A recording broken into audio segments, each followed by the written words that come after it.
Amém. Boa tarde a todos. Graça e paz. Mais um dia. Todos animados? Vamos seguir aí. Hoje, o tema panorama bíblico. Então nós vamos tentar operar o milagre de passar pela Bíblia inteira até às 6 da tarde, tá? Não sei se vamos conseguir. Mas uma visão panorâmica, né, de cima da Bíblia, para que vocês que estão chegando, né, em especial aqueles que estão de fato chegando, possam ter uma noção da Bíblia como um todo, da palavra como um todo. Aqueles que estão vindo de transferência, talvez eu chova no molhado, mas a classe é fundamentos, né? Então a palavra é nosso fundamento, não tem como não tratarmos da palavra. Amém? Vamos lá? A aula vai ter alguns objetivos, tá? Então, alguns pressupostos, melhor dizendo. A palavra, a Bíblia, nós consideramos a Bíblia como palavra de Deus. Alguns meios vão tratar a Bíblia como simplesmente um documento, em especial os meios acadêmicos aí, né? E muitas faculdades de teologia também. Vão tratar a Bíblia simplesmente como um documento. E, de fato, a Bíblia é o documento mais completo que temos do mundo antigo. Nós temos o mundo antigo, a Idade Antiga, a Idade Média, a Idade Moderna e a Idade Pós-Moderna, certo? Na história. Da Idade Antiga, que é do Império Romano para trás, é o documento que mais relata as civilizações do passado. Então, as faculdades, as universidades tratam a Bíblia como um simples documento, como outro qualquer. Existe uma outra ala, a teologia liberal, que vai tratar a Bíblia como que contendo a palavra de Deus. Já ouviram isso? Que a Bíblia contém a palavra de Deus, ela não seria a palavra de Deus, ela contém a palavra de Deus. Então essa teologia liberal vai defender dessa forma. Nós não acreditamos nisso. Cremos que a Bíblia, né, os 66 livros que compõem a Bíblia, são a palavra de Deus, é a palavra de Deus. É o meio pelo qual Deus, o Deus eterno, decidiu soberanamente revelar-se à humanidade. Portanto, a palavra contém tudo o que o homem precisa saber a respeito de Deus para chegar até a Deus. É nisso que nós cremos. Todos os versículos, todas as passagens, todos os livros, consideramos como palavra de Deus. É desse ponto que nós partimos para essa aula. Amém? Tratando a Bíblia como palavra de Deus. E como já adiantei, nós vamos tentar dar uma visão de cima, do alto. Nós não vamos fazer um estudo exaustivo dos livros. Nós vamos fazer um estudo de cima, para dar uma panorâmica, uma ideia geral para vocês. Como o tempo é curto, eu vou ficar nos 5 primeiros livros do Antigo Testamento e nos 5 primeiros livros e dos 4 primeiros livros do Novo Testamento, os 4 evangelhos. Tá bem? Eu enviei no grupo de WhatsApp uma estante virtual. Se você quiser deixar ela aberta, é bom para você se localizar. Pode deixar essa estante aberta aí para você ir vendo na imagem onde que nós estamos, quais são os livros que nós estamos percorrendo. Mas como não tem tempo de tratar todos, eu vou focar nos 5 primeiros do Antigo, que é a Torá, né? A lei dos judeus, e os 4 evangelhos. Nós vamos tratar mais aprofundado. A palavra, como vocês sabem, é um livro complexo. Ela não é um livro fácil. Foi escrito em torno de 1.600 anos por vários homens, passou por diversas culturas, e não é um livro fácil de você transportar para a atualidade. Não é tão simples assim. Para resolver esses problemas, ao longo, né, da história da igreja, foi se desenvolvendo regras de hermenêutica ou regras de interpretação, para que nós melhor consigamos interpretar a palavra. Então nós vamos tratar um pouquinho de regras de hermenêutica. Hermenêutica é interpretação, tá? Regras de interpretação bíblica, que são instrumentos para que a gente não cometa erros ao estudar a palavra, né? A maioria das heresias, elas surgem de interpretações equivocadas da palavra. Isola-se um versículo do restante e você cria, então, uma heresia, um erro doutrinário. Então, essas regras servem para minimizar a chance de cometermos erros e termos e vivermos uma espiritualidade sadia. Certo? Então, as regras de hermenêutica visam melhorar, nos ajudar, facilitar a nossa interpretação da palavra. Um quinto pressuposto, um quinto objetivo, recorte da aula, é encontrar Cristo no Antigo Testamento.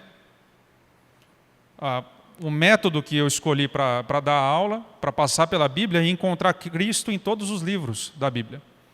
Encontrar Jesus em todos os livros da Bíblia. Eu mandei um vídeo também no WhatsApp, se você não viu, depois assista. É um vídeo curto em que ele vai falar sobre isso, sobre a conexão dos 66 livros. Nós não temos 66 livros desconectados. Eles têm uma mesma narrativa, que apontam para Jesus. Os 66 livros de Gênesis e Apocalipse apontam para Jesus. Então foi esse o recorte escolhido. E por que eu escolhi esse recorte? De encontrar Cristo no Antigo Testamento, em todos os livros. Porque poderíamos falar de várias outras coisas, poderíamos escolher outro recorte, outra temática para tratar. Poderíamos tratar do livro em si, poderíamos tratar do contexto histórico do livro, de cada livro. Nós poderíamos explicar os costumes judaicos, tentar entender, compreender o livro, cada livro de uma forma mais aprofundada, mas o recorte escolhido foi encontrar Jesus em cada livro. Por que eu escolhi isso? Porque os nossos irmãos do passado, da igreja primitiva, e os próprios autores bíblicos do Novo Testamento fizeram esse exercício de hermenêutica, de encontrar Jesus em todos os livros. Por meio dessas regras de interpretação que eles trouxeram lá do judaísmo, interpretação nomológica, interpretação pesher, liberal, textual, midrash, várias regras de interpretação judaica, os autores do Novo Testamento trouxeram para a Bíblia e encontraram Cristo em todos os textos. Vou dar exemplo. Lembra quando Paulo fala que a rocha que acompanhava o povo no deserto era Jesus? Como que Paulo chegou nessa conclusão? Ele teve que usar uma regra de interpretação, judaica no caso, porque ele era judeu. Então ele chega à conclusão, lendo o Antigo Testamento, que aquela rocha que acompanhava o povo no deserto, junto com Moisés, que Moisés dá uma varada na rocha, era o próprio Cristo. Então ele tem um olhar cristocêntrico para as Escrituras, em que ele encontra Jesus nos diversos pontos da palavra. E isso é muito comum, porque o judeu aguardava o Messias. Então essa interpretação é muito saudável. É claro que ela tem um limite, nós temos que tomar cuidado com ela para não exagerar. Mas os próprios autores bíblicos fizeram esse exercício. Por exemplo, quando o apóstolo Paulo chama Jesus de o descendente de Abraão. Então ele olha para as Escrituras em Gênesis e quando ele lê que Abraão teria descendentes, ele enxerga Jesus ali. Ele fala que ele é o descendente. Quando ele fala que Jesus é o Cordeiro Pascal, o Cordeiro da Páscoa. Então ele está olhando lá para Êxodo e dizendo, no Novo Testamento, não, aquele Cordeiro representa Jesus. Uma interpretação cristocêntrica da palavra. Ele não está apenas olhando o texto no Êxodo como se fosse um simples Cordeiro da Páscoa, um simples sacrifício. Ele está dizendo, isso aqui aponta para Cristo. Tem um significado a mais, a palavra. Estão entendendo? Né? Então, as Escrituras têm uma profundidade maior do que ela disse. Essa é a técnica que ele está usando. E o próprio Cristo também usou dessa técnica, quando ele aplicou as Escrituras a si mesmo. Lembra quando ele está lá, lendo o trecho de Isaías na sinagoga, e ele diz, hoje se cumpriu essa palavra de Isaías, aplicando-se a ele? Ou seja, ele fez a mesma interpretação. Quando ele disse assim, eu sou, usando-se do Êxodo também, aplicando a ele esse título de Deus. Ele estava fazendo esse tipo de técnica. Quando ele diz que o sinal de Jonas apontava para ele está usando esse tipo de técnica. Então é por isso que eu escolhi esse recorte, de encontrar Cristo por toda a palavra. Porque o próprio Senhor fez esse exercício de interpretação. Jesus obedeceu na interpretação das Escrituras, porque ele era um mestre da lei, ele era um rabino, ele era reconhecido como um mestre dentre os judeus, ou seja, ele também ensinava teologia. Então, dentro das interpretações que ele fazia, ele se utilizava das técnicas que haviam na época e aplicou a ele mesmo a palavra. Amém? Então, é por isso que nós escolhemos esse recorte. Só para finalizar, para justificar para vocês por que eu escolhi isso, olha como Paulo considera essa questão de encontrar Cristo importante. Ele fala em Colossenses 2:4. Eu trabalho para que o coração deles se encha de coragem e sejam unidos em amor, e assim fiquem completamente enriquecidos com a segurança que é dada pela verdadeira compreensão do segredo de Deus. E esse segredo é Cristo, o qual é a chave que abre todos os outros tesouros escondidos de Deus. Eu digo isso a vocês para que não deixem que ninguém os engane com explicações falsas, mesmo que pareçam muito boas. Está lá na Bíblia. Então Paulo está dizendo, olha, o segredo é Cristo. Ou seja, o que estava oculto desde a antiga aliança, nos textos sagrados, era Cristo, na verdade. Quando falava-se do Cordeiro, estava falando de Cristo. Quando falava de Jonas, estava falando de Cristo. Quando falava de José, estava falando de Jesus. Né? É o que Paulo está dizendo. Toda a revelação da antiga aliança apontava para o Messias que viria. O segredo que ficou oculto até o Messias aparecer era Jesus Cristo. Amém? Então a palavra tem essa profundidade, essa questão que nós temos que observar. Né? Ela sempre aponta para uma pessoa, que é Jesus, de Gênesis e Apocalipse. É claro que ela trata de outros temas, trata sobre dinheiro, sobre família e tudo mais, mas a narrativa principal é Cristo, é revelar o Messias que viria. E a palavra é um livro singular, único, não existe comparativo. Veja bem, quem gosta de ler aqui, se você gostar muito de um livro, você lê ele 2, 3 vezes na sua vida. E olhe lá, se lê. Mas a palavra, nós lemos todo dia. E não só nós. Os cristãos estão aí há 2000 anos, lendo todos os dias a palavra e não se cansa desse livro. Não esgota. A gente fica domingo após domingo, há 2000 anos, pregando essa palavra e não acaba o sermão. Quem é que aguentaria em qualquer outra matéria ficar, né, domingo após domingo falando o mesmo assunto, vindo ouvir? Essa já é uma evidência que não é um livro comum. Não pode ser um livro comum, porque nós estamos há 2000 anos falando dele, mais de 2000 anos se você for considerar o judaísmo, né, para trás de Jesus ainda. E não esgota, não acaba o assunto. Aí, como é muito longo, a gente cria grupo de estudo ainda. Cria reunião de oração e não acaba o assunto. Então, é um livro que é a palavra de Deus, porque ele é vivo. É um livro vivo. Inesgotável, porque Deus é inesgotável. Então, essa é a primeira evidência, porque de ser a palavra de Deus, realmente. Né? Porque é um livro que não tem fim. Nós lemos ele por toda a vida. Foi escrito pelo próprio Deus. Como já adiantei, uma coletânea de 66 livros que contém uma mesma narrativa. Uma obra única que revela o pecado, a queda do homem, a criação, a queda do homem e a sua redenção. E é um livro mais do que verdadeiro, porque não é um livro que relata apenas o sucesso dos seus personagens. Isso, do ponto de vista da historiografia, é um ponto de extrema relevância. Porque quando você vai analisar um documento histórico, para você, uma da crítica que você tem que fazer a ele, para saber se é um documento verdadeiro ou não, é se esse documento não é um documento interessado. Né? Porque, em geral, a história é contada só pelos vencedores, e aí conta do jeito que quer. Então, se determinado país ganhou a guerra, só se fala bem do rei lá que ganhou a guerra.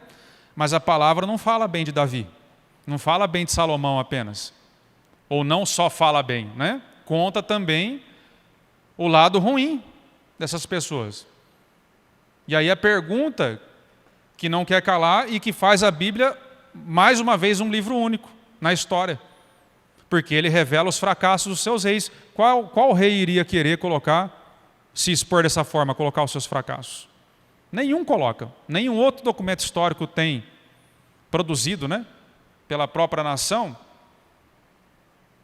os tropeços que o seu líder tomou. Mas a palavra contém todos os tropeços, mostrando que é um livro verdadeiro, um livro que é fora dos seus próprios autores, que é inspirado não apenas pelos próprios autores, mas é inspirado pelo próprio Espírito Santo.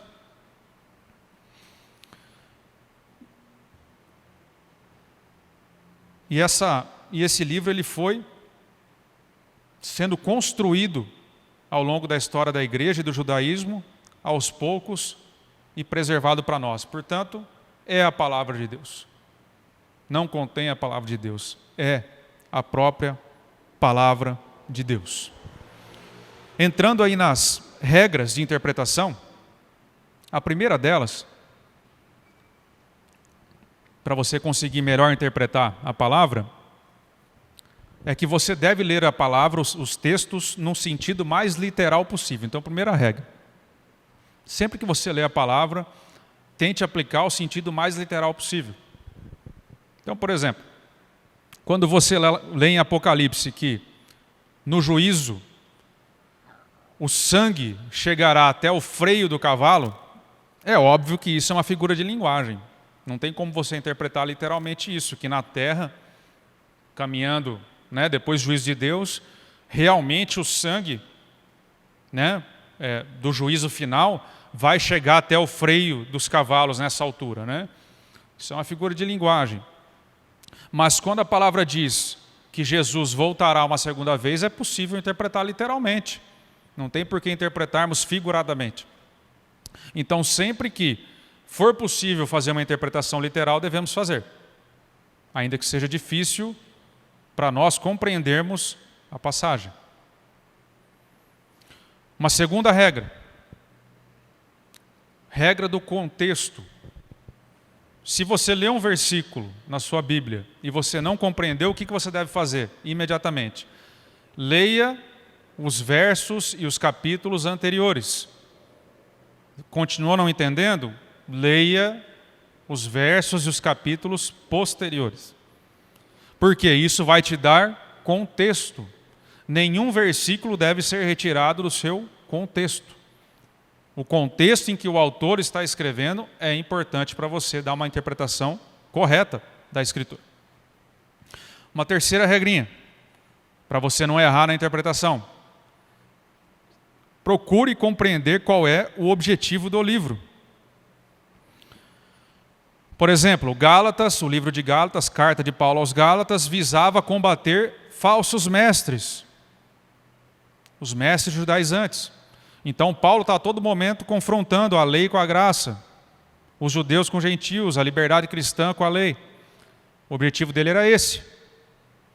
Ele estava expulsando os lobos das igrejas da Galácia. Então, a partir desse conhecimento do propósito do livro, fica mais fácil você compreender o resto do livro. Os evangelhos, por exemplo, são narrativas que visam relatar a vida e morte de Jesus. Esse é o objetivo do evangelista. Então, cada livro vai ter um objetivo que o autor pretendeu. Quarta regrinha, o tipo de literatura. A Bíblia ela tem vários tipos de literatura. Você pode ver no seu quadro aí que são vários tipos. Você tem narrativas, você tem cartas, você tem poesia. Então, por exemplo, quando você está lendo o seu salmo, você não pode tomar o salmo literalmente até as últimas consequências. Por quê? Porque o salmo é um tipo de literatura que é uma poesia hebraica.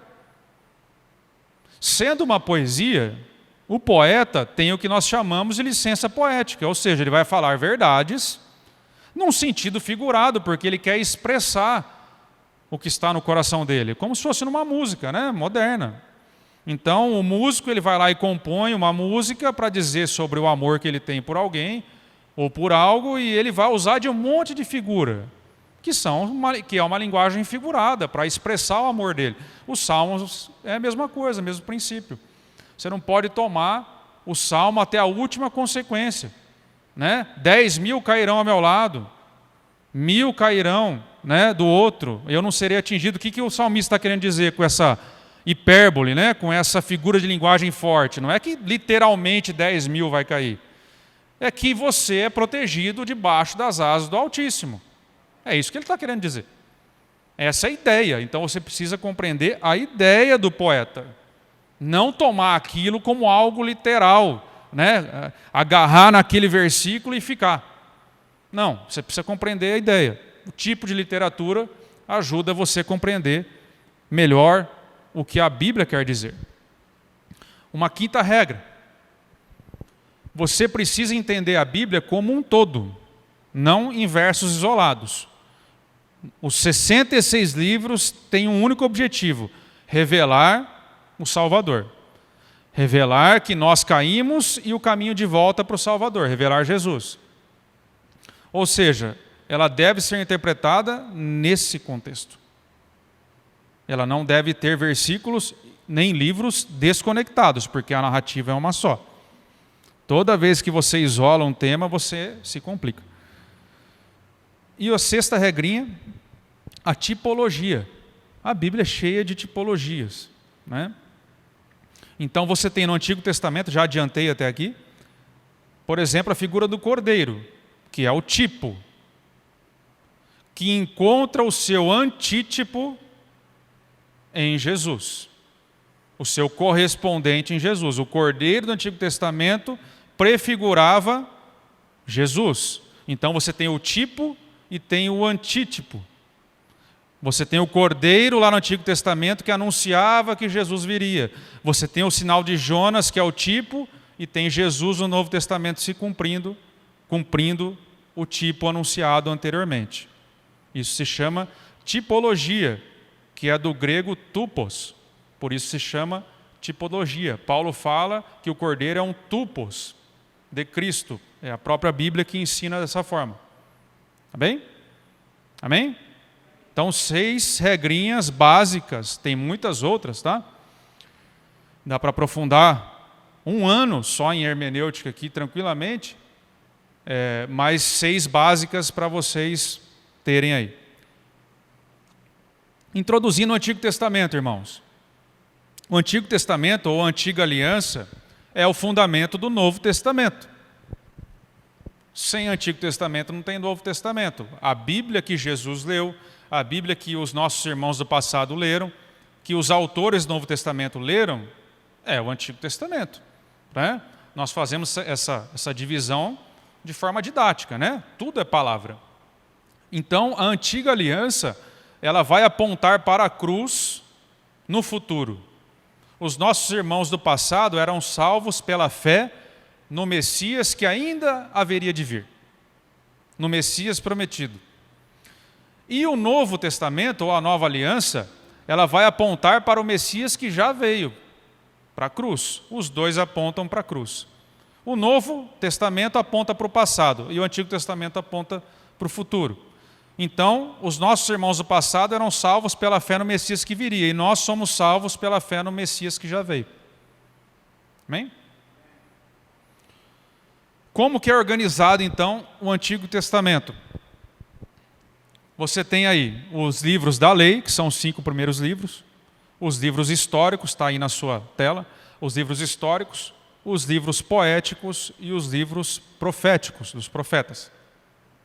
Temos 39 livros no Antigo Testamento, todos escritos em hebraico, o Antigo Testamento escrito em hebraico, o Novo Testamento escrito em grego. Foi escrito por 32 homens diferentes, num período de 1.600 anos aproximadamente. Muito tempo, né? Por vários autores, 32 homens diferentes. Os livros da lei, eles são chamados de Pentateuco, que é o nome grego, ou Torá, que é o nome hebraico, os 5 primeiros livros, que são Gênesis, Êxodo, Levítico, Números e Deuteronômio. Então, os livros da lei, né, quando você ouvir na Bíblia, ou ler na Bíblia, né, ou ouvir os livros da lei, você está se referindo, o autor está se referindo a esses 5 primeiros, que é a Torá, ou o Pentateuco. E o que tratam esses 5 primeiros livros? Eles vão tratar da criação do homem, quando Deus cria o homem, Adão e Eva. Vão tratar da queda do homem, quando Adão e Eva decidem abandonar a Deus e seguir a Satanás e caem, e Deus os expulsa da sua presença, e o pecado e a morte entram no mundo. Vai tratar da formação de Israel, quando Deus então decide recuperar esse povo que ele desejava criar lá no Jardim do Éden, e que Adão decidiu abandonar a Deus, mas Deus não desiste da humanidade e quer um povo para si, continua na ideia de continua na ideia de criar um povo para si. Ele não abandona esse plano, e então ele chama Abraão, lá em Gênesis 12, para iniciar o povo de Deus, o povo hebreu. Vai tratar dessa formação, então Abraão, Isaque e Jacó, os patriarcas. Vai tratar das 12 tribos de Israel. Vai tratar da escravidão no Egito, quando então José é vendido pelos seus irmãos e ele se torna governador do Egito, e nesses anos de fome ele traz a família dele de volta, junto com seu pai Jacó inclusive, para morar no Egito, nas terras de Gósen.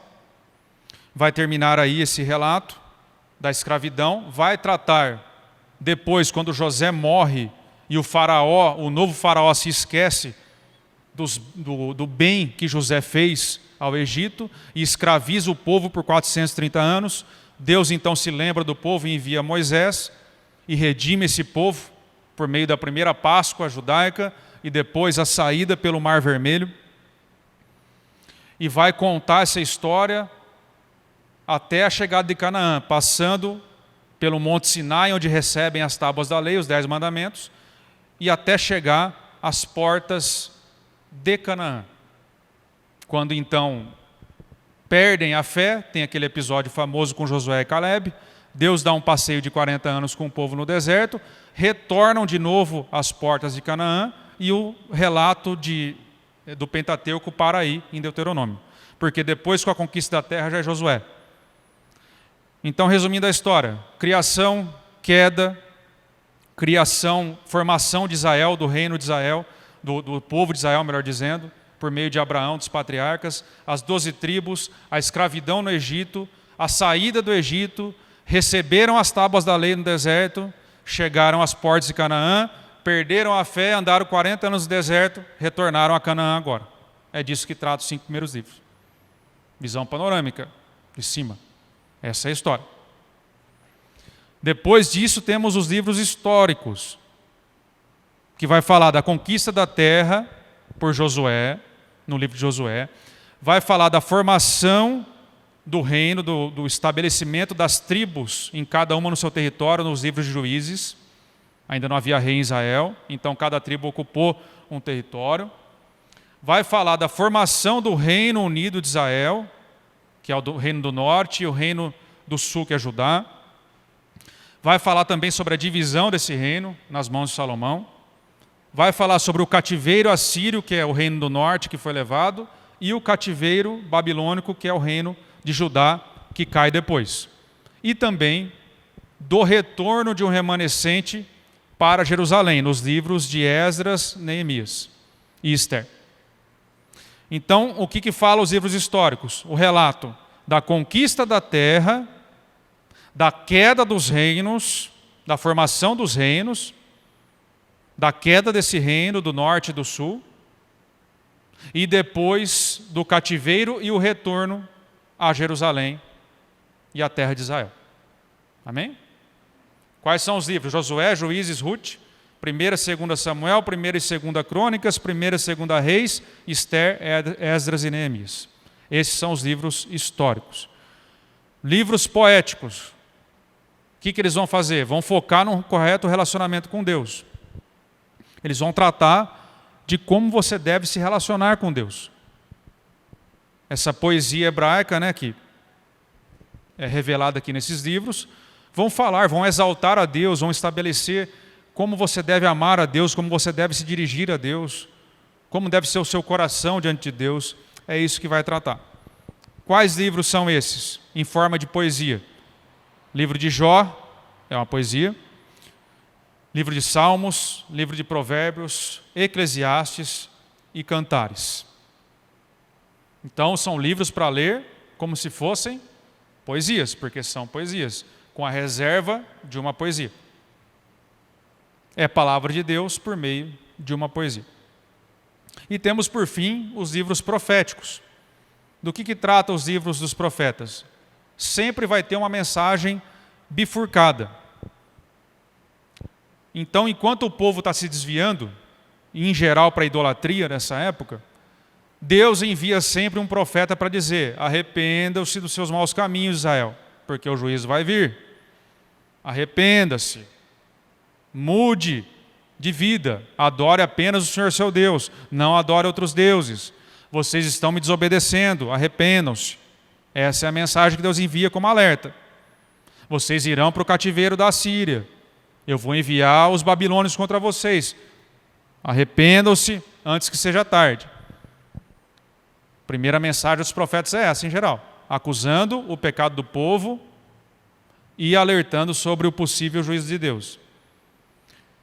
E você vai ter outros profetas que vão ser os profetas da consolação, ou seja, aqueles profetas enviados por Deus quando o povo já caiu na mão do cativeiro.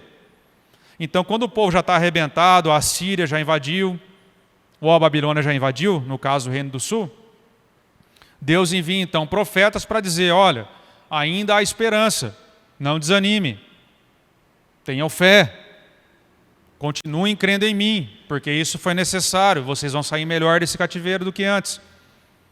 Então você tem uma mensagem bifurcada, hora de acusação e hora de consolação. Quais são os profetas? Profetas maiores não por importância, mas pelo tamanho do texto mesmo.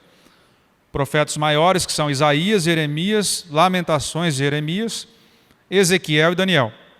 E profetas menores: Oséias, Joel, Amós, Obadias, Jonas, Miqueias, Naum, Abacuque, Sofonias, Ageu, Zacarias e, por fim, Malaquias. Depois de Malaquias, foi o último profeta que falou. Vocês reparam lá que Malaquias diz que antes que viesse o Salvador, viria Elias novamente, não é isso? O último versículo do livro de Malaquias revela essa profecia. Passam-se então 400 anos de silêncio, que é aquela página em branco na sua Bíblia, que está lá no meio, separando o Novo Testamento do Antigo. E o silêncio de Deus é rompido com quem? Com João Batista. Porque João Batista é Elias, não é? Jesus disse que o bom entendedor sabe que João Batista é Elias.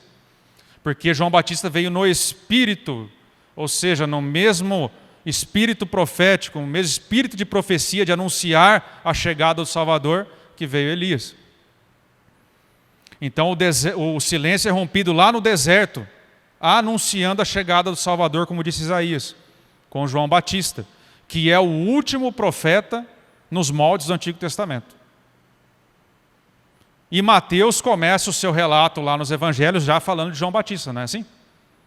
Que estava lá no deserto batizando e preparando o caminho para o Salvador. Então, existe uma conexão entre o Antigo e o Novo.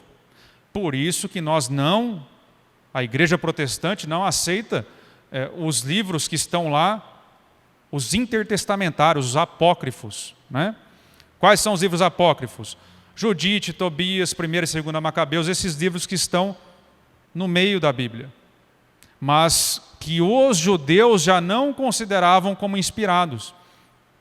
Havia um consenso antes da vinda de Jesus que depois de Malaquias Deus não falou mais.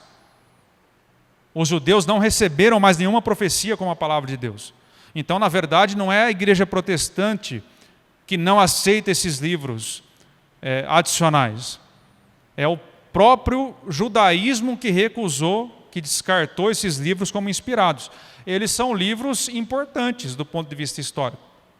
Não tem problema você ler, você não vai para o inferno, tá? Se você ler, pode ler. Mas você precisa saber que nós não consideramos, a Igreja Protestante não considera esses livros como Bíblia. Eles são livros que relatam a história do povo de Israel nesse período. São importantíssimos, porque senão nós não saberíamos o que tinha acontecido nesse período. Mas nós não o recebemos, não o tratamos como palavra de Deus. Amém?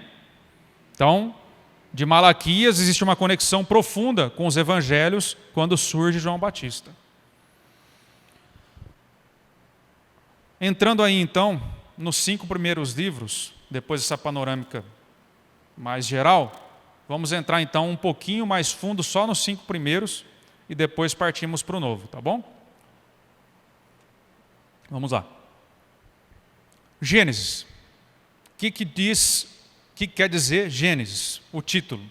Gênesis é o título em grego. No hebraico vai ser origens.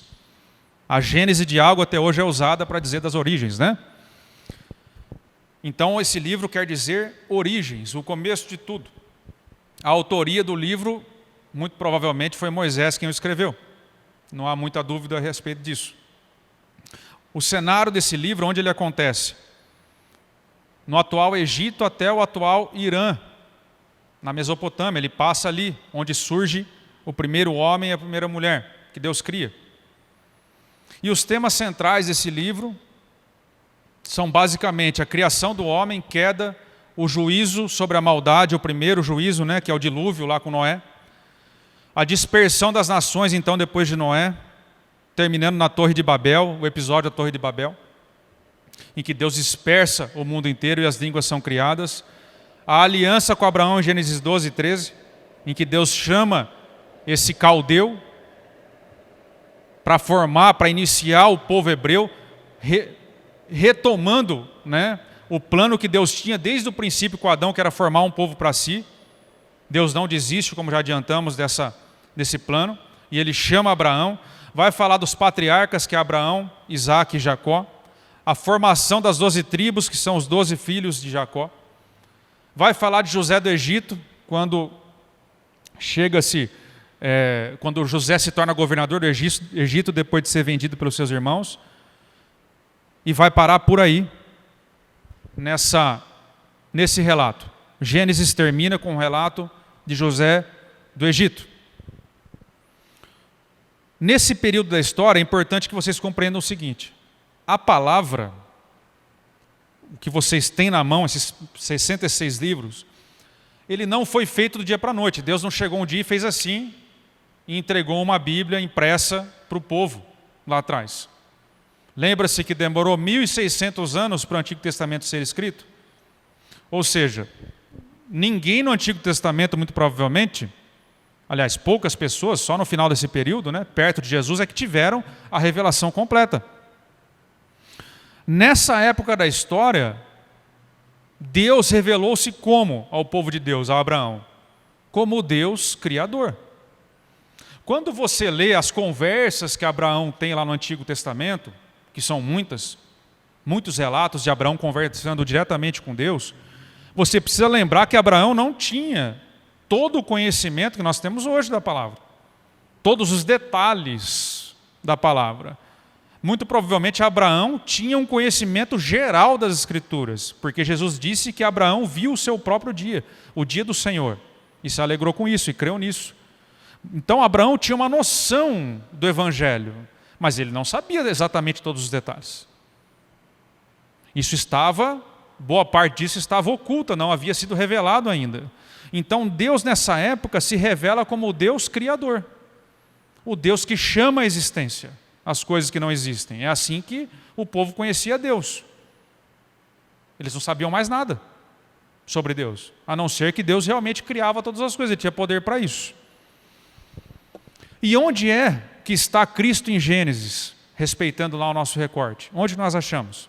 Gênesis 3,15. Diz assim: e porei inimizade entre ti e a mulher, entre a tua semente e a semente dela. Ele te ferirá a cabeça e tu lhe ferirá o calcanhar. Então o tipo aqui é a semente da mulher e o antítipo é Jesus Cristo.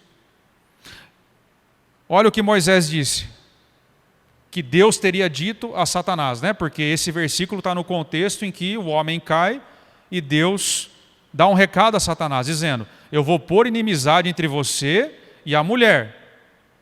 Quem que é essa mulher? Maria, né? Que é quem gerou o Salvador. Entre você e a mulher, entre a tua semente e a semente dela. Quem que é a semente de Maria? Jesus. Então existe uma inimizade. E ele te ferirá a cabeça, ou seja, isso aqui está figurado, né? Ferir a cabeça quer dizer que é um ferimento mortal. E tu lhe ferirá, tu Satanás, né? Lhe ferirá o calcanhar, ou seja, aparentemente Satanás ganhou de Jesus, né? Porque ficou 3 dias morto. Foi enterrado. No terceiro ele ressuscitou. Então feriu o calcanhar, ou seja, um ferimento que não era para a morte. Mas o ferimento que Jesus proporcionaria e proporcionará à serpente é para a morte.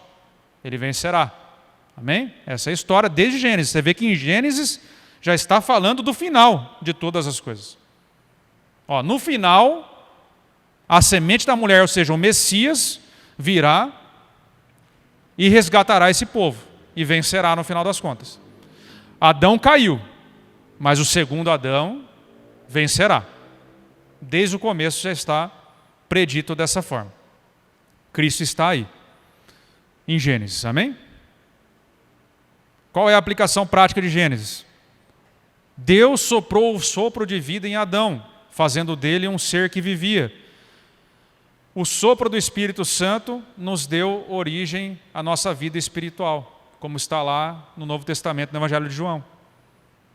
Na conversa de Jesus com Nicodemos, Jesus diz, é preciso nascer do alto. O Espírito Santo sopra onde quer e produz vida. Nós vamos ver isso na próxima aula, novo nascimento.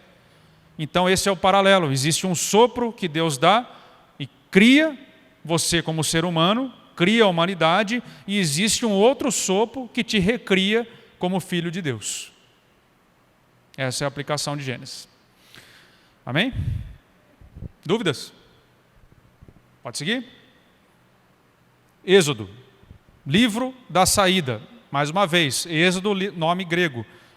Livro da saída, nome hebraico. Moisés escreveu mais uma vez, e o cenário do livro é o deserto entre o Egito e Canaã. Eles estão saindo, né, do Egito. Palavra-chave aqui é redenção e libertação. Então, nesse momento da história, como que o povo conhecia a Deus na sua revelação progressiva da palavra? Conheciam já como Deus Criador, não é isso? Mas, aqui, nesse momento, vocês se lembram que José tinha morrido e o povo foi escravizado por 430 anos, ou seja, o seu tataravô foi escravo no Egito. E o Egito tinha uma cultura de escravidão em que não permitia os seus escravizados a cultuarem o próprio Deus, diferente de Roma. Mas vocês se lembram que quando Moisés chega diante de Faraó, o que ele pede? Para Faraó liberar o povo para adorá-lo no deserto, não é isso? Fora dos limites egípcios, porque o Egito não permitia, a lei egípcia não permitia. Ou seja, pouco conheciam de Deus, pouco se lembravam de Deus, porque conheciam apenas Deus como o Deus Criador. A experiência que Deus deu aos patriarcas e a José, numa tradição oral, porque não tinha... A população era quase totalmente analfabeta, a tradição era oral. O pai falava a Bíblia para o filho. Então conheciam lá essas experiências desses heróis da fé, de um passado muito antigo, muito provavelmente talvez acreditassem que isso fosse um mito, que Deus nem existisse mais. E aí Deus aparece, ele envia Moisés para tirar esse povo do Egito. Então eles passam a conhecer a Deus como um Deus libertador, não apenas criador. Porque agora, além de saber que Deus cria todas as coisas, eles têm a plena certeza que Deus se importa com eles. Porque eram escravos e esse Deus não se esqueceu deles. Então é um Deus libertador. Passam a conhecer mais um pouquinho de Deus nesse momento da história. Isso é importante, irmãos, compreender quando você vai ler sua Bíblia, que os nossos irmãos do passado não compreendiam a palavra totalmente como conhecemos hoje.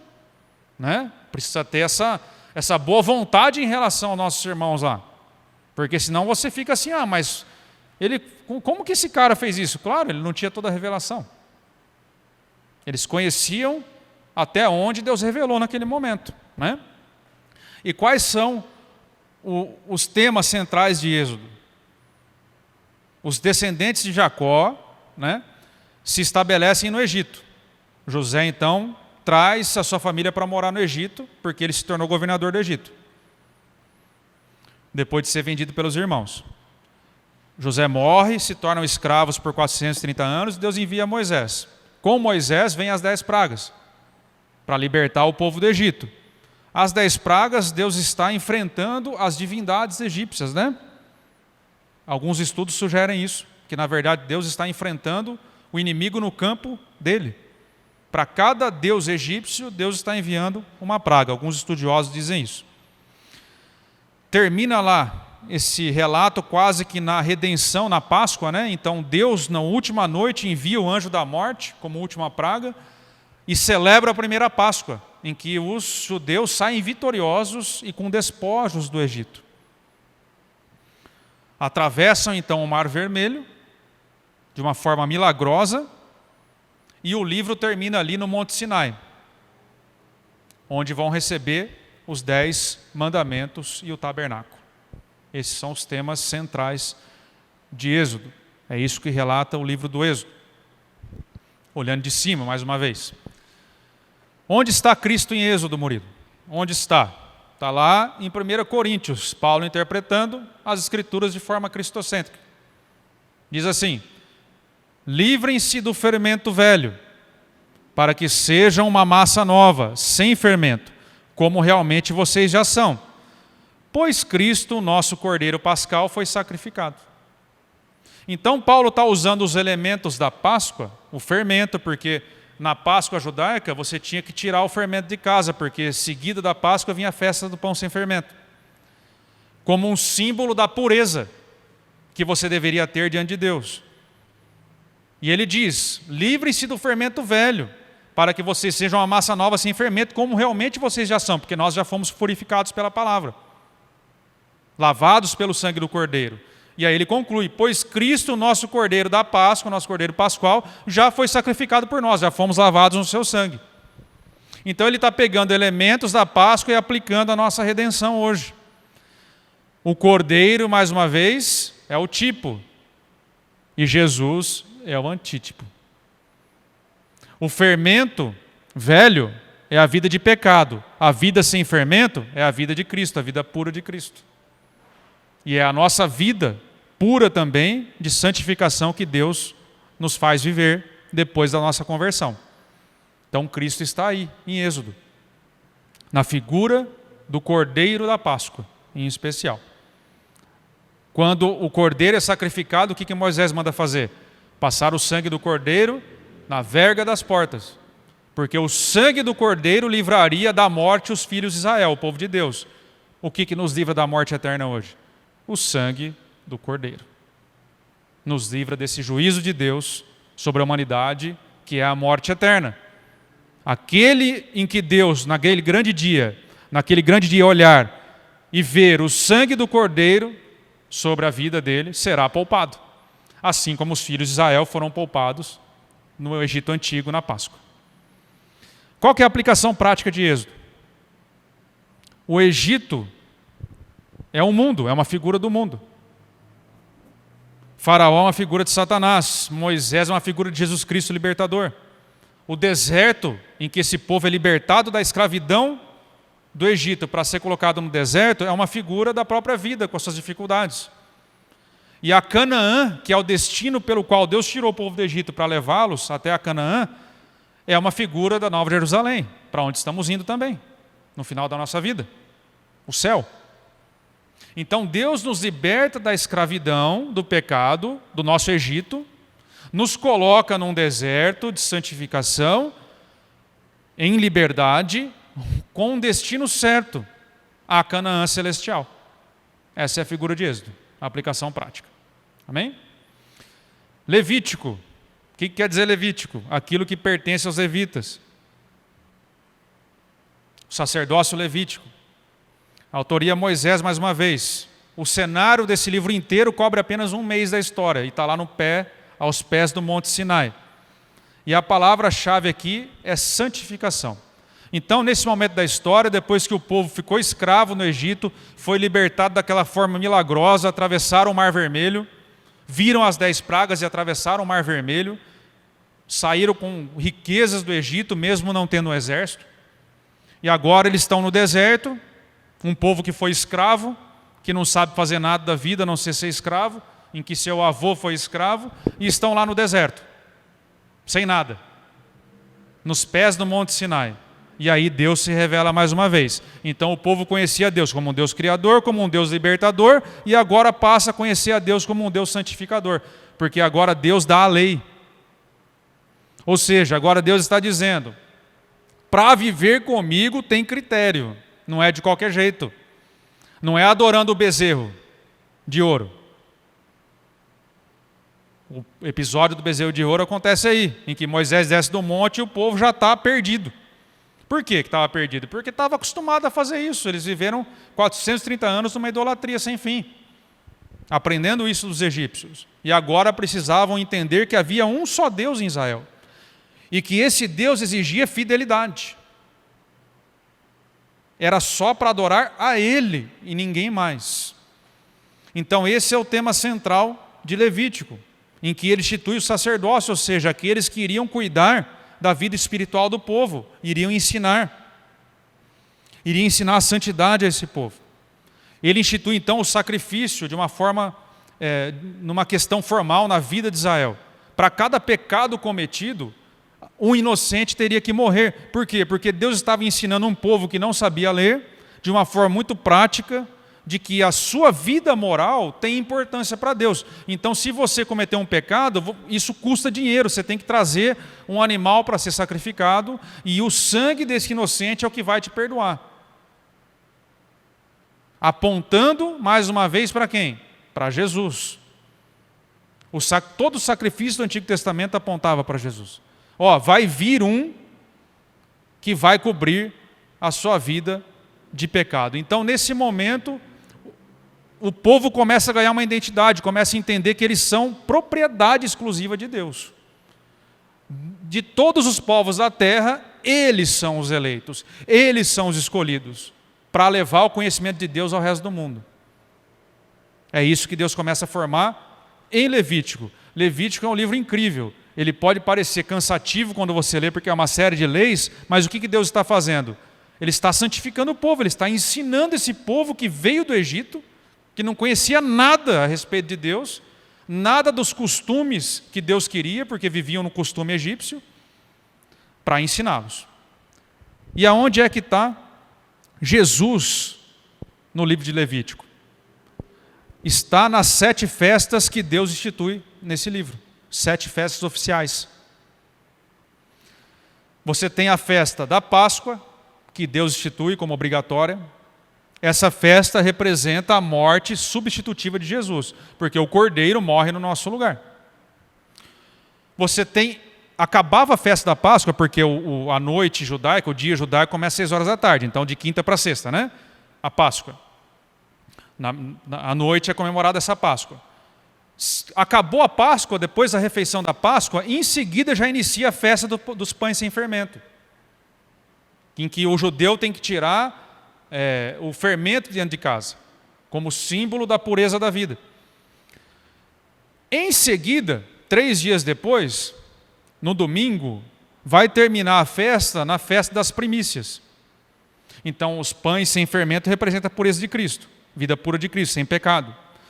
E essa festa da Páscoa, seguida da dos pães sem fermento, e que termina nas primícias, ou seja, a colheita dos primeiros frutos, porque as festas são de acordo com o calendário agrário. Então, essa festa começava no primeiro mês judaico, lá em março, abril, e terminava com os primeiros frutos, coincidia com a colheita dos primeiros frutos das plantações. O que se tinha que fazer nessa festa? Colhia-se os primeiros frutos, entregava-se ao sacerdote, fazia um feixe ali, o sacerdote cravava aquele tridente rural e ele tinha que levantar esse feixe em homenagem a Deus. Ele movia, você olha em Levítico, ele movia essa oferta em direção a Deus. Ou seja, Cristo é o quê? No Novo Testamento identificado por Paulo? A primícia dos que dormem. Ele foi levantado como primeiro fruto e nós o seguiremos. Cristo é a primícia dos frutos, é o primeiro homem a entrar no céu. É o primeiro fruto que Deus de fato colheu. Então as primícias representam a ressurreição de Cristo. Quando o sacerdote na antiga aliança levantava os primeiros frutos e Deus levantou Jesus como primeiros frutos, há um paralelo. A festa, quarta festa aí do Pentecostes, que representa a descida do Espírito Santo, que foi numa festa de Pentecostes. E depois tem a festa das trombetas, da expiação e do tabernáculo, que referem-se todas à segunda vinda de Cristo, quando Cristo vai voltar. Está lá em Coríntios, Cristo no Antigo Testamento. Paulo diz assim: mas de fato Cristo ressuscitou dentre os mortos, sendo as primícias dentre aqueles que dormiram. Ou seja, Cristo é o primeiro fruto entregue a Deus. Qual que é a aplicação prática de Levítico, Murilo, quando eu leio? Porque para mim não parece que não faz muito sentido esse livro antigo. A aplicação prática é que após Deus nos retirar do Egito, retirar você do Egito, do seu pecado, Ele passa a te santificar. Não é assim? Deus nos justifica, nos retira da nossa vida de pecado, nos converte, nos salva, e agora Ele nos santifica, nos coloca no caminho dEle. Assim como foi com o povo no deserto, acontece conosco. Beleza? Números. O título em hebraico significa 2 censos, por isso números. Números é o nome em grego. 2 censos é o nome em hebraico, porque houveram 2 censos no deserto. Moisés, mais uma vez, e cobre os 40 anos de deserto, de caminhada no deserto que Deus passeia com o povo. E aqui então o povo conhecia Deus como Deus criador, como Deus libertador, como Deus santificador, e agora passa a conhecer a Deus como Deus disciplinador e sustentador também. Temas centrais. Saindo do Monte Sinai, o povo recebe instruções ali, e quando chegam a Canaã, perdem a fé. Lá no episódio dos espias, em que somente Josué e Calebe permanecem com fé, e Deus fala: essa geração não vai poder entrar não. Não vai dar para entrar. Agora aqui é importante, irmãos, porque assim, Deus não fez isso assim, porque não dá, não gosto de vocês, então não vai entrar não vai entrar na terra. Não é isso. Veja bem, esse povo foi escravo por 430 anos. O que Deus está fazendo com esse povo? Ele está tentando mudar a mentalidade desse povo, que foi escravo por 430 anos. O povo pensava como escravo, agia como escravo, e Deus está tentando colocar na cabeça deles que eles são livres agora. E aí o povo chega, os espiões vão lá e voltam, falam: não vai dar para entrar. Por quê? Porque tem um monte de gigante lá e nós não temos nenhuma arma aqui, na verdade. Nós não somos treinados para a guerra, nós somos escravos. Então nós somos muito pequenos para enfrentar esse problema. Não tem como, não tem jeito. E aí o que Deus tem que fazer? Ele precisa passear com o povo por 40 anos para tentar ensinar alguma coisa. Porque responde para mim, adiantaria Deus colocar esse povo com essa mentalidade de escravo numa terra livre? Não adianta nada. Porque eles continuariam pensando como escravos nessa terra livre. Do mesmo jeito. Da mesma forma. A transformação que Deus sempre quis para o seu povo não é exterior. É interior em primeiro lugar. Então Deus queria que a geração, o seu povo, compreendesse quem Ele era para depois introduzir na terra. Eles não entenderam que agora o Deus que livrou eles do Egito, milagrosamente, esse mesmo povo que foi liberto, não cria em Deus ainda. Que Deus podia livrá-los dos filisteus. Dá para entender a chateação de Deus, né? Acabou de acontecer um milagre, e eles não estavam crendo, então eles estavam pensando como escravos, e prova disso é que toda hora eles ficavam assim: que saudade do Egito, não é isso? Primeira dificuldade do deserto, eles preferiam a escravidão do que a dificuldade de ser livre, porque ser livre dá trabalho. Viver no deserto dá trabalho, falta água, falta comida. A gente não sabe o que vai acontecer, tem muito perigo, mas eles já estavam voltando ao seu coração no Egito. Os melões do Egito, as facilidades da escravidão. Para nós hoje, né? Minha vida de pecado que eu tinha antes, como era boa, né? Minha vida que eu levava antes, era tão legal. Tomar cuidado para não ter saudade do Egito. Só por conta das dificuldades do presente, porque vida cristã é difícil mesmo. Então Deus passeia com esse povo para mudar a sua mentalidade. Não é porque Ele não queria deixar entrar. Não adiantava nada entrar dessa forma. E Deus então anda com eles, tentando colocar algo na cabeça, mas eles não aprendem. Então essa geração morre no deserto, e a nova geração então é que vai entrar. E da antiga geração somente quem creu entrou, que é Josué e Caleb. Quem creu na palavra do Senhor entrou. Conseguiu conquistar. Então Deus se revela aqui como um Deus sustentador, por quê? Porque Ele sustentou o povo pelos 40 anos no deserto, diz a palavra que nem as sandálias se desgastaram, e Ele disciplinou esse povo, ou seja, Ele ensinou esse povo. Precisa confiar em mim. Não vai conquistar nada se não confiar em mim. Precisa confiar em mim para conquistar. Se eu disse que vai conquistar, vai conquistar. Amém? Se eu disse que vocês irão para o céu, quando morrerem e se crerem em mim, nós vamos para o céu. É assim que nós temos que acreditar. Onde está Cristo em Números? O apóstolo João nos ajuda aqui. Diz lá: da mesma forma como Moisés levantou a serpente no deserto, assim também é necessário que o Filho do Homem seja levantado, para que todo o que nele crer tenha vida eterna. Lá em Números, durante essa travessia do deserto, aconteceu um episódio estranho, né? O povo começou a murmurar demais lá, e Deus enviou serpentes como juízo para esse povo. E Ele enviou serpentes e enviou a cura. A cura era uma estátua lá de bronze que foi levantada no deserto com a figura de uma serpente, e quem fosse picado precisava olhar para essa serpente, chamada Neustã. Então, quem olhasse para essa serpente seria curado. E aí João interpreta esse evento no Antigo Testamento como sendo o próprio Cristo. Da mesma forma que Moisés levantou a serpente, assim também é necessário que o Filho do Homem seja levantado na cruz do Calvário, para que todo aquele que olhar para o Filho não seja confundido e tenha a vida eterna. Esse é o paralelo em Números. Qual que é a aplicação prática?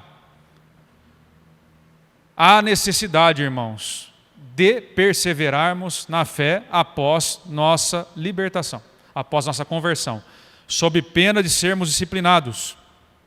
Precisamos confiar em Deus. Deus é um Deus sustentador e disciplinador. Deuteronômio, para fechar, os 5. O que quer dizer Deuteronômio? Quer dizer segundo a lei. Por quê? Porque Moisés, ele refaz o pacto, a aliança feita anteriormente, lá no Sinai. O livro aqui se dá o cenário depois dos 40 anos do deserto. Eles estão prestes a entrar em Canaã agora. Então, chegaram a Canaã, perderam a fé, Deus passeou por 40 anos, essa geração morreu, nasceu uma nova, agora eles estão em Canaã de novo, na porta de Canaã de novo, para invadir e tomar essa terra. Qual que é o tema central? Os temas centrais. Moisés está prestes a morrer, e Moisés, Deus disse que não entraria, porque Moisés ficou nervoso com o povo e deu uma varada na rocha lá, que Paulo interpretou como sendo Cristo, e Deus disse, por conta disso você não vai entrar. E ele avista então a terra de longe, do alto do Monte Nebo, e morre, transfere a liderança para Josué, e antes disso ele faz 3 sermões de despedida. No primeiro ele lembra do juízo de Deus na incredulidade e provisão na obediência. No seu segundo discurso, ele traz uma sessão moral e legal. Ele revisa todos os mandamentos de Deus. E na terceira sessão ele prediz o futuro de Israel. Então Deus aqui se revela, né, como um Deus abençoador, um Deus de alianças, um Deus de pactos. É isso que Deus faz aqui. Então o povo passa a conhecer a Deus também como um Deus de aliança. Onde é que está Cristo em Deuteronômio? Na figura do próprio Moisés. Moisés diz assim: o Senhor, o seu Deus, levantará do meio dos seus próprios irmãos um profeta como eu. Ouçam-no. Lembra quando Jesus está sendo batizado e Deus diz: ouçam-no. Eis o meu filho amado em quem tenho prazer. Ouçam-no. Moisés diz a mesma coisa: o Senhor, o seu Deus, levantará do meio dos seus próprios irmãos, ou seja, do meio do povo judeu, um profeta como eu. Ouçam. Então viria um depois de Moisés. Moisés aponta para além dele mesmo. Qual que é a aplicação prática? Nós nunca devemos esquecer o que Deus já fez em nossas vidas nos momentos de prova. Se nós obedecermos, Ele nos abençoará. Amém? Então, fechando, Deus se revelou então nos 5 livros, em Gênesis como Deus Criador, em Êxodo como Deus Libertador, em Levítico como Deus Santificador, em Números como Deus Disciplinador e Sustentador, e em Deuteronômio como Deus Abençoador. Amém? Então terminamos aí os 5 primeiros livros, né? 5 primeiros livros. Agora vamos entrar nos livros históricos. Está aí na sua tela, né? Livros históricos. Que são Josué, Juízes, Ruth, Samuel, Reis, Crônicas, Esdras, Neemias e Esther. Esses 12 livros cobrem cerca de 1.100 anos, desde a entrada de Canaã até o retorno do exílio da Babilônia.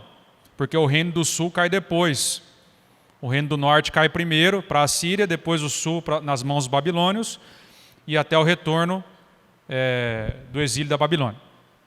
Esses livros históricos podem ser subdivididos em livros teocráticos, monárquicos e da restauração. É uma subdivisão. Livro teocrático por quê? Porque nesse período Deus governava, né, diretamente, civilmente Israel, politicamente Israel. Não havia um rei, né? Então na época de Josué, da conquista da terra, no período de Juízes, após a conquista da terra em que as 12 tribos são assentadas, cada uma no seu território, e no livro de Ruth, que se passa nos dias de Juízes. Quando você lê a história de Ruth, ela se passa nos dias de Juízes. Então, nesse período, não havia um rei ainda. Então, são livros teocráticos, porque Deus governava. E você tem, depois disso, os livros monárquicos, que são 6 livros que contam a história da monarquia de Israel, sob a perspectiva do profeta, do rei e do sacerdote. Por quê? Você tem 1ª e 2ª Samuel, 1ª e 2ª Crônicas, 1ª e 2ª Reis. Esses 6 livros falam do mesmo período e da mesma situação. Contam praticamente os mesmos relatos, mas cada um dá uma perspectiva diferente, porque 1ª e 2ª Samuel é a perspectiva do profeta para a situação.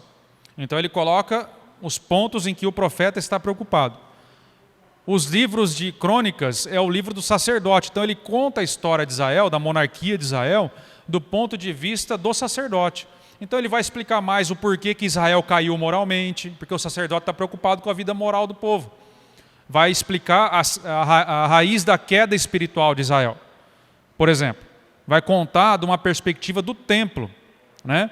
E os livros de reis vão contar a história do reinado, da monarquia, do ponto de vista do próprio rei, das guerras, do exército, de quem governava, do ponto de vista do palácio real. Amém? Então cada um dá uma perspectiva diferente da história e dá um relato mais completo. Então 1 Samuel, o que é importante saber? Qual que é o fato mais importante? Samuel é o último juiz de Israel e ele unge Saul como o primeiro rei de Israel, que depois é rejeitado, e relata a perseguição a Davi, depois que Davi é levantado como rei. E a 2ª Samuel relata quando Saul falece, Davi assume e reúne o reino de Israel sob o seu comando, depois de muitas batalhas. Nesse ponto aqui, vale destacar a aliança com Davi, a aliança davídica. Deus faz uma aliança diretamente com Davi, prometendo que sempre haveria um descendente de Davi no trono de Israel. E aí você me pergunta, como que essa profecia pode ter se cumprido, sendo que Israel nem existe mais, né, como reino político, né, passou a não existir mais por tanto tempo na história.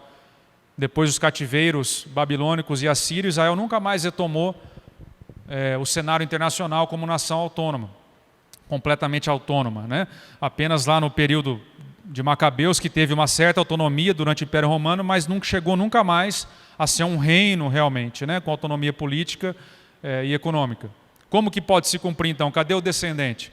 O descendente de Davi para sempre no trono, quem que é?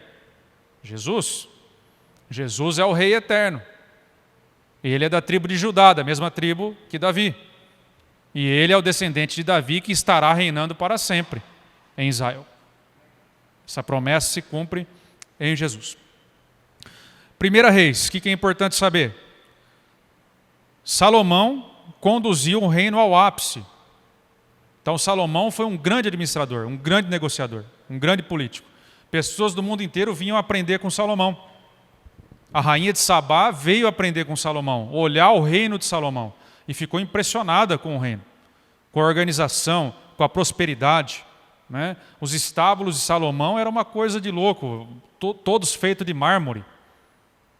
Quem sabe de cavalo aqui, quem conhece cavalo, sabe quanto custa criar um cavalo, ainda mais pisando em mármore. Era um reino próspero ao extremo. Salomão negociou com muitos países, ele foi um habilidoso político. E ele levou o reino de Israel ao ápice da sua riqueza, da sua glória. Porém, a Bíblia não relata apenas essas coisas boas, e pela sua desobediência, porque descumpriu vários preceitos que Deus mandou obedecer, como, por exemplo, não ter muitas mulheres, e ele tinha um harém com 1.300, como, por exemplo, não pesar muito imposto nas costas do povo, e ele pesava o imposto nas costas do povo, porque para sustentar esse luxo todo, não tinha como. E o reino, então, é dividido em reino do norte e reino do sul, por conta da sua desobediência. 2 Reis vai relatar a desobediência do reino do norte, cuja capital era Samaria, o reino de Israel, sendo conduzidos ao cativeiro assírio. E depois de alguns anos cai o reino do sul, cuja capital é Jerusalém, o reino de Judá, nas mãos dos babilônios. Amém? 1 Crônicas cobre o mesmo período dos livros anteriores, porém com a visão do sacerdote, como a gente já adiantou. 2 Crônicas continua a narrativa da vida de Salomão e a construção do quê? Do templo, porque o sacerdote está preocupado com o templo. Apresentando então por que Israel caiu, né? Por que ruiu espiritualmente e depois politicamente. E nós vamos ter por fim os livros da restauração, Esdras, Neemias e Ester. O que esses livros falam? Eles relatam a volta do povo que estava exilado. Então, a Síria invadiu o reino do norte e levou cativo o povo, as tribos do reino do norte. A Babilônia invadiu o reino do sul, acabou com Israel de vez e levou cativo todo o povo para a Babilônia. Esses livros vão contar o retorno, né, em especial do pessoal do sul, porque as tribos do norte meio que se perderam aí, né, na história. Tanto é que nós conhecemos o povo hebreu como o povo judeu, porque a capital, o reino de Judá, né? Então esse apelido acabou pegando porque acabou meio que sobrando só essa tribo no final das contas, que foi para a Babilônia, né? O reino do sul. As outras 10 são as tribos perdidas de Israel aí, que ninguém sabe muito bem onde foram parar. Mas nesse retorno da Babilônia é descrito essa questão aqui, por esses livros, em Esdras, Neemias e Ester. Estão lá exilados e começa a haver um retorno para reconstruir Jerusalém.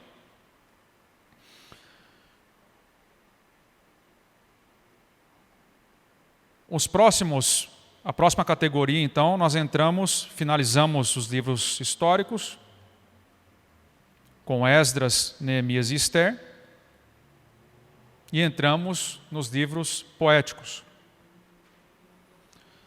que são Jó, Salmos, Provérbios, Eclesiastes e Cantares. O próprio nome diz, escritos em forma de poesia, e devem ser interpretados com aquele cuidado que a gente já mencionou. Amém? Não posso entrar muito aqui porque não tem tempo, tá? Mas os livros poéticos têm essa conotação. Livros proféticos, passando para frente, que é um outro tipo de literatura. Temos os profetas maiores e menores, como já vimos. E o término do período dos profetas termina com a civilização grega no seu auge, entre 500 e 400 a.C. Depois vem os anos de silêncio. Tá? Aqui eu vou fazer uma introduçãozinha aos profetas, porque é uma literatura muito complicada, então você precisa entender algumas coisas, né?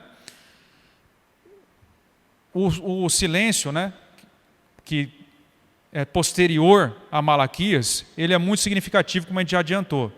Eu quero aqui ler com vocês em específico aqui agora essa passagem, tá? Para vocês compreenderem bem. Se você quiser abrir lá em Malaquias, capítulo 4, verso 5, que é o último versículo do livro de Malaquias. Isso aqui é importantíssimo. Diz assim, ó: eis que eu lhe enviarei o profeta Elias, antes que venha o grande e terrível dia do Senhor. Então Deus está fazendo uma promessa. Pelo seu último profeta. O que o profeta fazia? Ele dizia: assim diz o Senhor, Deus me revelou.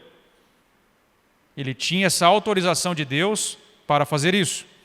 E ele disse: olha, antes que venha o grande julgamento de Deus sobre a terra, Elias voltará. Eu vou enviar Elias. E aí fica uma passagem meio confusa, porque fica uma passagem meio espírita, né? Então Elias vai ressuscitar? Vai reencarnar? E aí Jesus resolve o problema, porque a Bíblia se auto-explica, lá no Evangelho, nos Evangelhos, né? Dizendo que, na verdade, João é Elias, porque ele veio no espírito de Elias, no mesmo ministério de Elias, no mesmo poder que Elias exerceu. Então não tem nada de espírito a passagem, tá? É a mesma autoridade profética de Elias, porque Elias é o representante da classe dos profetas. Tanto é que quando, no Monte da Transfiguração, quem que aparece lá? Elias e Moisés. Moisés representando a lei, Elias representando os profetas. Essa é a lei e os profetas, Jesus disse. Ou seja, representando toda a palavra de Deus. É isso que quer dizer. E João, como eu já adiantei, ele é o último profeta nos moldes do Antigo Testamento, que veio anunciar a vinda do Salvador. E no Evangelho de Mateus, já no início, você tem lá a pregação de João Batista, dizendo assim, capítulo 3. Naqueles dias apareceu João Batista, pregando no deserto. E ele dizia: arrependam-se, porque o reino dos céus está próximo. Amém? Então existe uma conexão. Deus ficou em silêncio 40 anos e ele rompe o silêncio com o seu povo por meio do profeta João Batista. O livro dos profetas, eles devem ser sempre estudados dentro do seu contexto histórico. E o seu contexto histórico é que eles estavam profetizando no período dos reis, durante as grandes civilizações, os grandes impérios que dominaram o Oriente. O Império Persa, o Império Assírio e o Império Babilônico. A Assíria cai para a Babilônia cai para a Pérsia, e a Pérsia cai para os gregos, e depois os gregos caem para os romanos. Essa é a ordem. Então é nesse contexto que os profetas estão profetizando ao rei de Israel. Por quê? Porque o rei de Israel determinava, dava o tom da fé do povo. Se o rei se desviava, o povo se desviava. Porque o povo cria no que cria o rei de Israel. O que o rei de Israel dizia era lei. Quando Salomão se desvia e passa a permitir outros deuses, culto aos outros deuses em Israel por conta das suas muitas mulheres, o povo acaba se desviando, porque isso passa a ser permitido. Então, quando o profeta queria acusar a nação, ele acusava na figura do rei, que representava todo o povo. Os profetas, uma outra informação importante, é você compreender que o nome dos profetas tem a ver com a mensagem que estão pregando.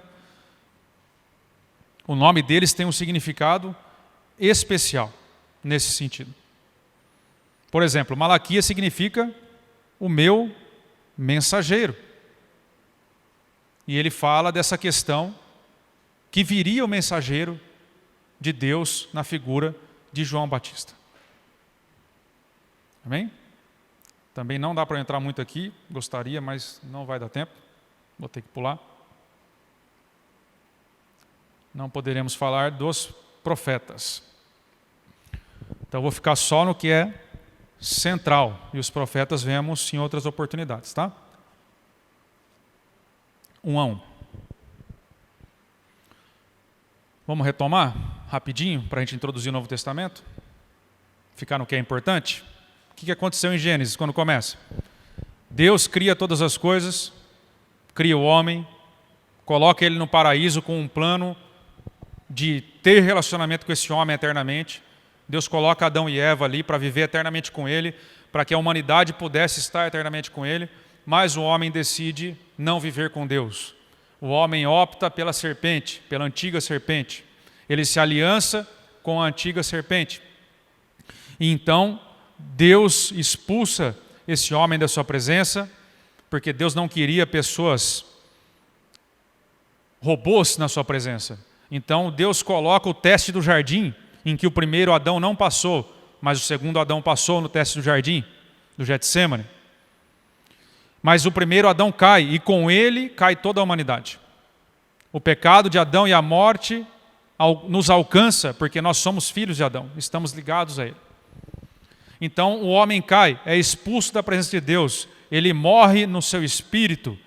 Logo após ele morre na sua alma, na sua mente. Acontece então o primeiro homicídio na primeira família. Caim mata Abel, resultado do distanciamento de Deus.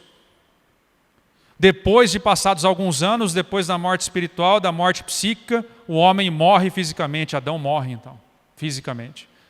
Porque veio do pó e do pó voltarás. Esse é o juízo de Deus, porque o desobedeceu.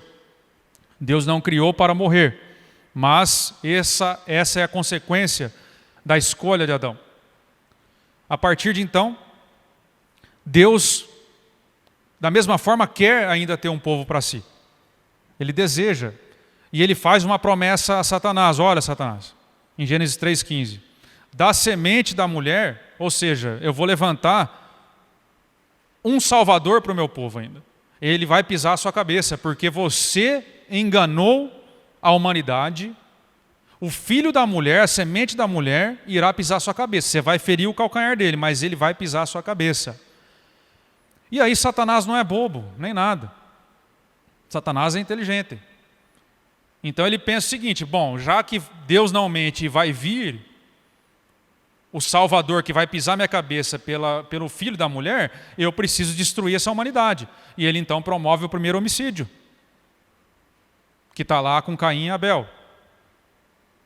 Então ele pensa, bom, Caim está comigo, não é filho de Deus, pelo ato que cometeu, Abel está morto, acabou o problema, resolvi a questão. Não vai vir o Salvador mais, para me pisar a cabeça. O que Deus faz na sua soberania? Levanta um outro descendente chamado Sete, filho de Adão e Eva, do qual é a linhagem de Jesus que está lá em Lucas. E por meio de Sete vem toda a linhagem real de Jesus. Mas Satanás não desiste. E durante toda a história, Satanás tenta escravizar o povo de Deus. Como vemos no Egito, por exemplo, tentando aniquilar o povo de Deus. Como vemos no período dos reis, tentando desviar os reis, desviar a fé do povo. Porque aí Deus vai fazendo várias alianças, faz uma aliança com Abraão, dizendo que por meio dele o Salvador viria. E Satanás presta atenção. Bom, agora não é de qualquer um da humanidade, é de um povo específico. Então eu preciso acabar com o povo de Deus. Porque se eu acabar com o povo de Deus, o Salvador não vem e eu não vou morrer nas mãos dele. E eu vou continuar reinando na terra. E Satanás tenta destruir esse povo por toda a história. E só para encurtar o papo, quando chega na época de Jesus, o que Satanás faz por meio do rei Herodes? Herodes baixa um decreto, no qual toda criança com menos de 2 anos deveria ser morta. Porque Herodes ficou sabendo que o rei de Israel tinha nascido. Satanás tenta mais uma vez impedir a vida do Messias a essa terra. Mas Deus, na sua soberania, permite que Jesus venha a esse mundo. E a palavra, então, o verbo, ele encarna. Ele nasce da Virgem por meio do Espírito Santo, ele encarna. Ele nasce, prega, cresce, vive uma vida perfeita. O segundo Adão vem ao mundo, se entrega por nós e cumpre o plano de Deus nos salvando. E a cabeça da serpente é então esmagada para sempre, cumprindo a profecia de Gênesis 3,15. Essa é a história do panorama bíblico, em geral. Agora olhando pela ótica do inimigo, né? Coloquei a Bíblia ao contrário para vocês aqui, né? Pela ótica que está revelada é uma, pela ótica do inimigo foi mais ou menos essa. Mas está lá em Gênesis, né? Em que levanta Abraão para criar um povo para si, e os patriarcas, e formam as 12 tribos de Israel, terminando com o relato de José do Egito. No Êxodo, esse faraó, como a gente já disse, escravizando o povo, tenta matar o povo de Deus, mas não consegue. Vem as 10 pragas, vem a Páscoa, o povo sai ileso, passa pelo Mar Vermelho, chega no Monte Sinai, estamos em Levítico. No Monte Sinai recebe as tábuas da lei, o povo começa a aprender como se relacionar com Deus e sai em direção rumo a Canaã. No deserto, então, chegam a Canaã, o povo perde a fé por meio dos espias, Deus passeia 40 anos com ele, morre aquela geração com a mentalidade ruim, Deus coloca uma nova geração que crê nele, que confia nele dentro da terra prometida, e eles tomam a terra dos filisteus, inicia ali o período de Juízes, Deuteronômio, né, que acaba ali, e Juízes depois. Retornam a Canaã, chega Deuteronômio, invadem a terra com Josué, tomam essa terra e iniciamos o período de Juízes, em que as 12 tribos são estabelecidas na terra. O último juiz Samuel, o povo começa a pedir um rei para Israel, iniciamos o período dos reis. Samuel unge Saul, Saul é desaprovado por Deus, Deus levanta Davi, inicia-se o período então do reinado de Davi, de Salomão e de todos os reis de Israel, terminando lá nos livros históricos, no qual Israel desobedece a Deus e Deus exerce juízo ao reino do norte por meio da Assíria, e o reino do norte é dizimado. Depois de um tempo, o reino do sul, Judá, capital Jerusalém, também desagrada a Deus e Deus envia os babilônios, e Israel é varrido do mapa. Terminando os livros históricos com a restauração, Esdras, Neemias e Ester, em que volta um remanescente para reconstruir Jerusalém. E os profetas estão profetizando no período do livro dos reis, porque eles profetizam nesse mesmo período para o rei de Israel. Amém? Então, essa é a história de cabo a rabo do Antigo Testamento até a vinda do Messias, que vem, promete o Espírito Santo é enviado na festa de Pentecostes, a igreja cristã começa a sua história e termina com o seu relato em Apocalipse, dizendo o fim de todas as coisas. Essa é a história do povo de Deus até aqui. Estamos nós aqui hoje. Ufa, chegamos, né? Iniciando o Novo Testamento, que vamos ter que ser bem rapidinho. Então, nova aliança. Alguém quer colocar alguma coisa? Tem alguma dúvida? Por hora? Graças a Deus. Novo Testamento, nova aliança. 27 livros, escrito em grego agora, não mais em hebraico. O grego era o inglês da época.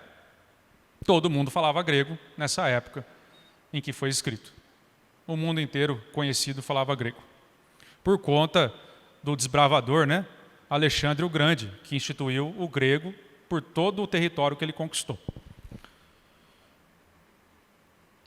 8 homens escreveram o Novo Testamento num período de 100 anos, bem menos do que o Antigo. Começando aí pelos evangelhos. Temos 4 evangelhos relatando o mesmo período, relatando muitas vezes o mesmo fato. A pergunta é por quê? Temos 4 relatos, a Bíblia precisa de 4 relatos para falar, basicamente, dos mesmos eventos, né? Existe uma explicação. Nada na Bíblia é à toa. O Evangelho de Mateus se trata de um evangelho escrito por um judeu e que era testemunha ocular de Jesus. Portanto, o objetivo de Mateus, diferentemente dos outros evangelistas, era convencer o público judeu que Jesus era o rei de Israel, que ele era o Messias esperado. Para o judeu era muito importante identificar quem era o Messias, por meio das profecias do Antigo Testamento. era muito importante para eles, porque as promessas eram feitas no sentido de que um libertador seria dado a Israel, de que um rei, um novo rei seria dado a Israel. Tanto é que muitos deles confundiram, né? Esperavam um rei político que libertaria Israel do reinado de Roma, do domínio de Roma, e lançaria Israel no cenário internacional. Muitos interpretaram essa profecia assim. E aí chega Jesus montado num jumento, né? Que é um animal mais desengonçado da face da terra. Um grande general não viria montado no jumento, viria montado num puro sangue, num cavalo, com um cortejo militar, mas no estilo de Davi, talvez. Mas vem Jesus, sem espada, calmo, tranquilo, né? Pregando a paz. E muitos não creram nele por conta disso. Não é possível que esse seja o Messias. Como que ele vai nos libertar de Roma? E Jesus insistentemente dizia: o meu reino não é daqui. Vocês estão olhando errado para as Escrituras. Então, Mateus, como judeu, sabia que para um judeu crer que Jesus era o Messias, precisava ligá-lo à realeza. E como ele faz isso? Ele faz isso na sua genealogia. Se você quiser abrir Mateus 1. A genealogia de Mateus não é à toa. A gente pula essa parte da Bíblia, né? Mas ela não é à toa.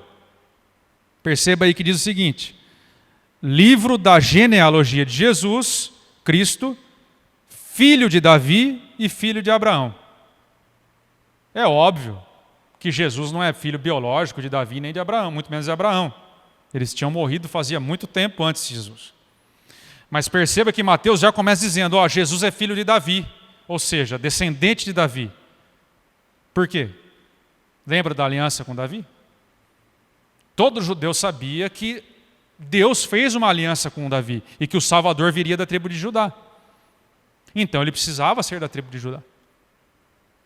E ele diz: ele é filho de Davi, é descendente do rei Davi. Corre nas veias de Jesus sangue real. Ele é o Messias. E mais do que isso, ele descende de Abraão, ou seja, o primeiro dos judeus, dos hebreus, o pai dos hebreus. Portanto, Mateus, ele se preocupa com uma linhagem, uma genealogia não completa como Lucas faz, sem pular ninguém. Mas ele se preocupa com os personagens principais para o judeu, que no caso, Abraão e no caso, Davi. Dessa forma ele conseguia convencer o seu público que Jesus de fato era o Messias. E de fato Mateus é o único dos evangelistas que tratam Jesus como o rei de Israel. Ele se refere a Jesus a todo momento como o rei de Israel, como o grande rei. Os outros não tratam Jesus com esse título, mas Mateus faz questão de tratar Jesus como o rei de Israel. E existe aqui um ponto que eu não posso deixar passar, que é extremamente relevante, que é um paralelo aqui, é um apêndice no que estamos ensinando, mas é muito importante. Na genealogia de Mateus, ele cita 4 mulheres. Ele cita Tamar, ele cita Batseba, ele cita Ruth e ele cita Raabe.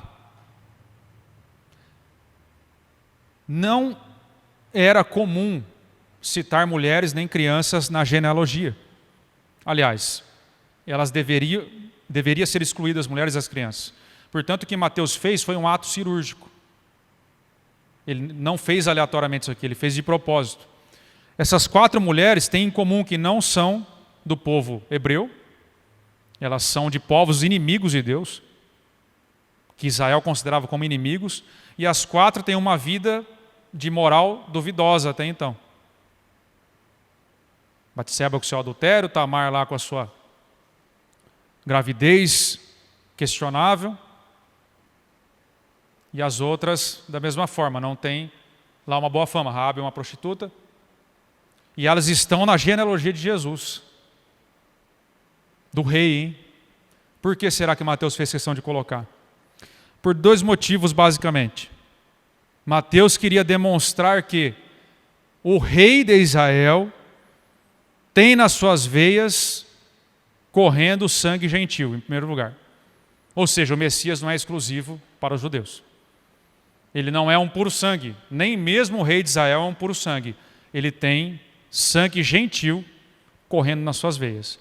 E mais do que isso, qualquer um, por mais inimigo que seja do povo de Deus e de Deus, pode fazer parte da família da fé, desde que se arrependa e creia. É o que Mateus está dizendo na sua genealogia, citando essas 4 mulheres. Então ele está dizendo, ele é o rei de todas as nações. É o que Mateus está pregando sem falar nada. Jesus é o rei de todos, de todo o mundo, de todo o universo. Amém? Belíssima genealogia de Mateus. É algo que nos foge porque nós não estamos acostumados com essa literatura. Mas genealogia era algo rígido de se fazer. E esse ato que Mateus fez foi um ato pensado. Não foi um ato sem querer. Então, Mateus aborda Jesus, a realeza de Jesus, o aspecto da realeza de Jesus. Marcos, o evangelista Marcos, que fazia parte lá dos 70,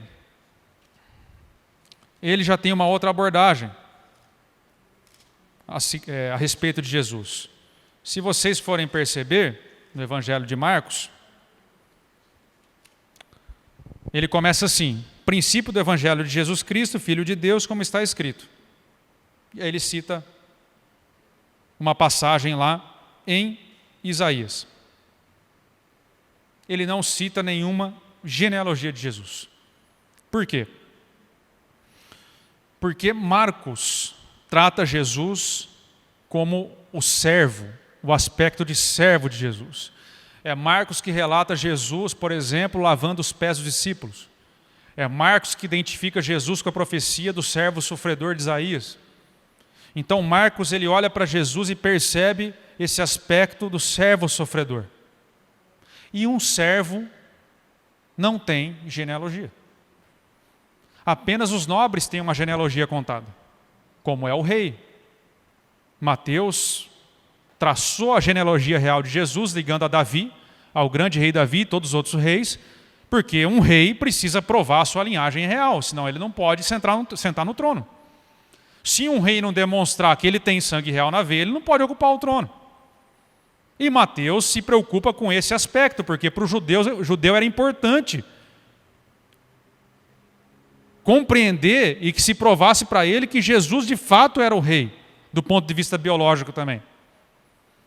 Mas Marcos não tem essa preocupação, ele identifica Jesus como servo sofredor, e para um servo tanto faz de onde ele veio. Então ele não cita nenhuma genealogia. Ele não se preocupa com isso.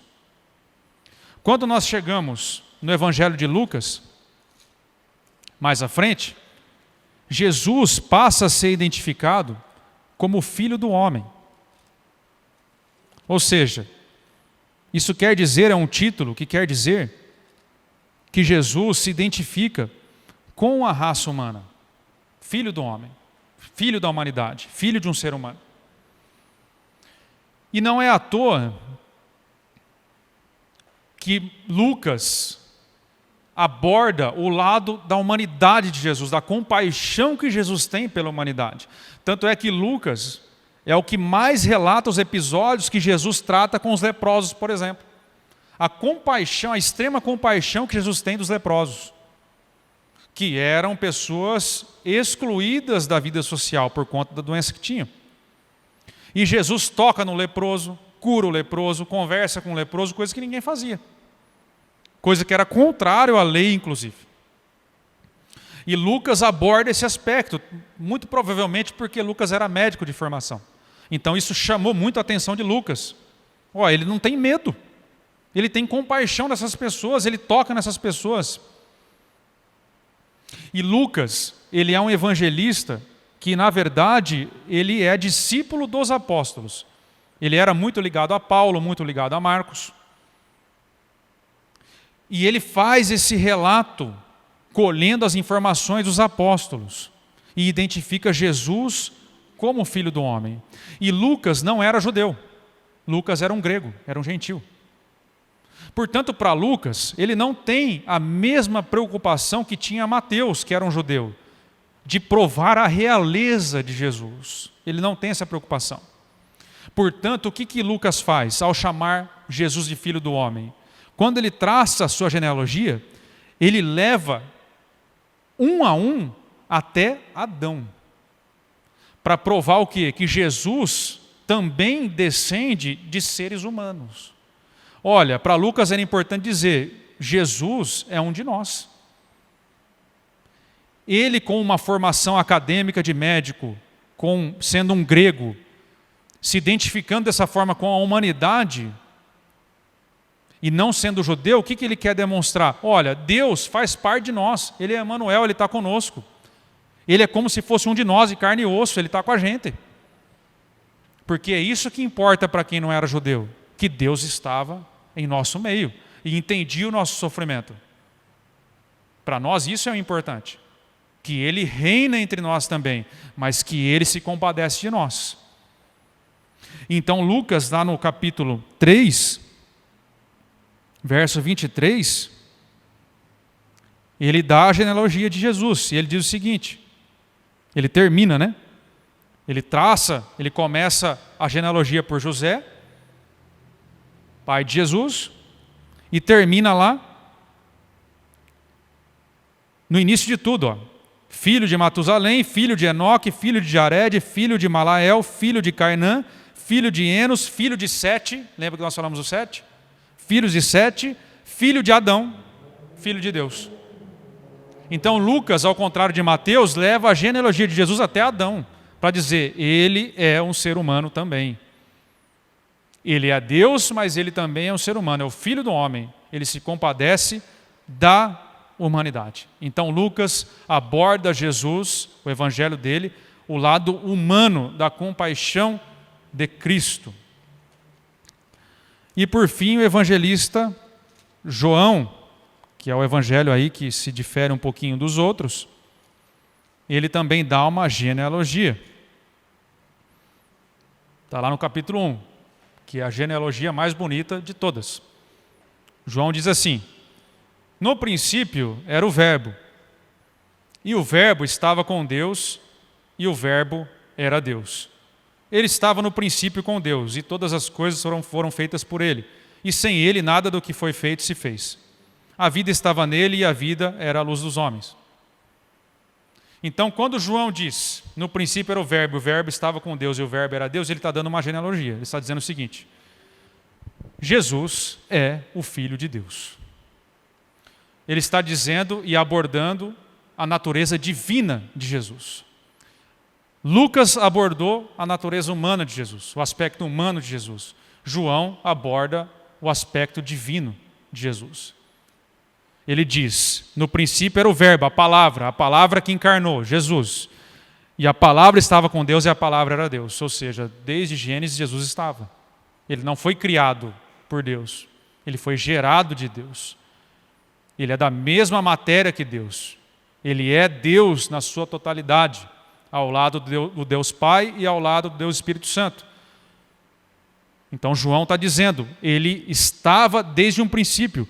Esse ser humano que vocês estão vendo, esse Jesus que é um carpinteiro, que nasceu de Maria, que está lá em Nazaré, que é um de nós, como Lucas disse, ele estava antes de todas as coisas existirem.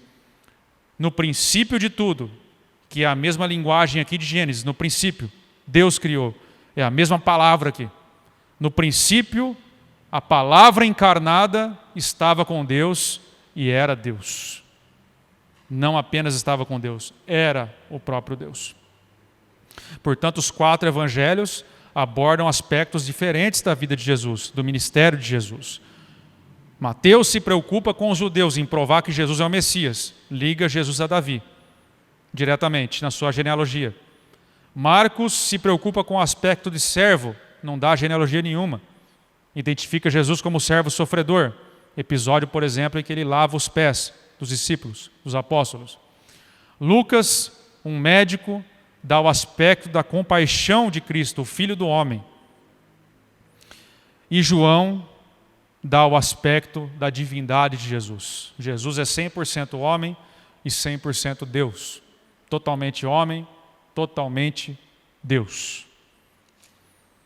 Depois temos o livro de Atos dos Apóstolos, que é um livro histórico também, escrito por Lucas, que ele escreve para um certo Teófilo, provavelmente alguma autoridade romana, em que ele dá um relato de todos os acontecimentos que estavam acontecendo ali em Jerusalém, contando o início da história da igreja, porque a igreja cristã interessava a Roma politicamente, o Império Romano, porque era um centro ali de muita turbulência, conflito dos cristãos com os judeus, com o Império Romano. E Lucas dá um relato fiel a esse Teófilo, que provavelmente era uma autoridade romana, considerando que ele chama Teófilo de excelência, excelentíssimo Teófilo. E ele conta então para esse Teófilo, como um verdadeiro historiador, depois de tomar os ensinamentos e os relatos de Paulo e dos outros evangelistas, ele escreve então o livro de Atos, relatando os acontecimentos da igreja no seu início. Então, o livro de Atos dos Apóstolos, ou Atos do Espírito Santo, é o início da vida da igreja cristã na Terra. Ali começa a vida da igreja. Durante a vida da igreja, nós temos as cartas, né? As 13 cartas de Paulo, em que Paulo escreve para as diversas igrejas que ele plantou, e outras que ele não plantou, inclusive, colocando temas e resolvendo problemas dessas igrejas. Então, cada carta tem um propósito diferente, né? São cartas realmente. É como se Paulo estivesse mandando um WhatsApp aí para a igreja, ó, precisa fazer isso, precisa fazer aquilo. Esse problema você resolve assim, aquele problema você resolve de outro jeito. É isso que Paulo está fazendo. Mandando cartas pastorais às igrejas. Temos também as cartas gerais, que aí são escritas pelos outros apóstolos, né? Tiago, Pedro, Judas, Tito foi escrito por Paulo. Judas, né? O que mais? Apocalipse. Então, as cartas gerais. Falei errado de novo, Apocalipse não. Apocalipse é a literatura à parte. Você tem a primeira, segunda Pedro, Tiago e Judas, cartas gerais. Tá? E, por fim, o livro de Apocalipse, que vai relatar a era da igreja, a grande tribulação e a segunda vinda de Cristo e a nova ordem que vai se instalar na terra. Finalizando a sua Bíblia. Amém? Então, panorama mais que geral, não tem como entrar em cada livro, mas conseguimos aí dentro do horário cumprir o que a gente tinha proposto. Tá bom? A aula que vem nós vamos ver sobre doutrinas do novo nascimento, justificação e santificação.